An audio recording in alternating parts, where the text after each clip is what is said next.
I was born in Pakistan and I lived there until I was 3 years old. And then me, my mom, and my little sister moved over here. My dad was already here for a couple years. Going there, it's like culture shock for like the first week or so.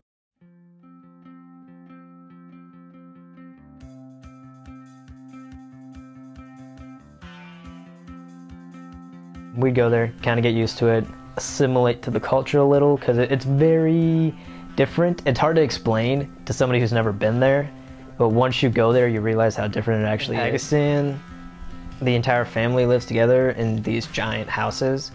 So my mom wasn't like alone. Everybody lived in the same house. Babysitting is kind of looked down, like why isn't your mom taking care of you sort of thing, unless there's a legitimate reason.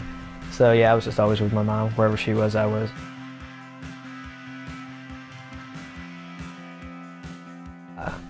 Uncles go off to work, and my aunts are at home, taking care of stuff, gossiping at home with each other, da-da-da. None of my aunts have actual paying jobs, but my uncles do. My uncles will almost never cook, and they'll almost never go to the kitchen to get their own food. They'll just be like, hey, can you go get me, da-da-da. Like, they'll ask the why. My sister gets all defensive about that, and she like goes up to him, and she's just like, why do you have to ask your wife to go get your food? Go get it yourself. I mean, that's just how the culture is. Like, even the women there, they're like, why is she yelling at our husbands? Like, we'll go get them food. Why is she? Like, they don't understand the concept of like. So it's just become like this whole cultural, there's no issue with it. No, like they don't even care. That's just the way. That's just how it's done, yeah. To them, that's just how it's done. That's day-to-day life. And to my sister, that's weird because she's seen like here in America, like how, I mean, some guys do the cooking and like some guys like do a lot of their own stuff, and there it's just like they don't do laundry or cook or whatever.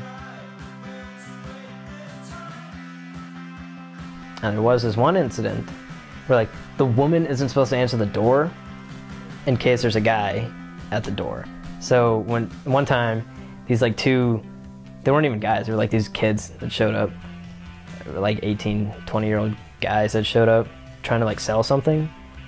And like one of my girl cousins like peeked out the door and was like, oh, it's guys, I'll go get like somebody, like a guy cousin, or I'll go get my uncle or something. And my sister was like, why don't you just answer it? Like, what's wrong with you answering? Da, da, da. She like strode up to the door and like opened and was like, hi, what's up?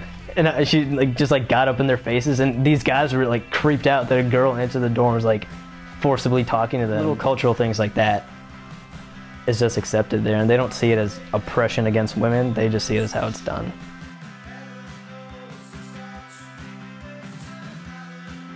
Like, I'm not gonna yell at my uncles for like demanding food from their wives, but like I'll go and get my own food myself. Like personally, I'll do what I think is right, but I'm not gonna yell at them for what they've literally been doing for 40 years and what they know is what they think is right because they've grown up in it.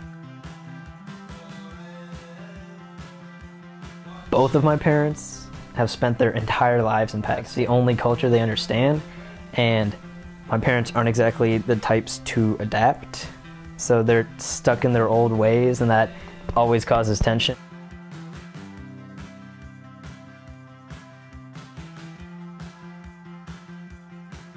I am the oldest son of the oldest son. Like, my dad's the oldest of his 7 brothers, and then I'm the oldest son of him. So like I'm down that line so I'm literally responsible for everybody.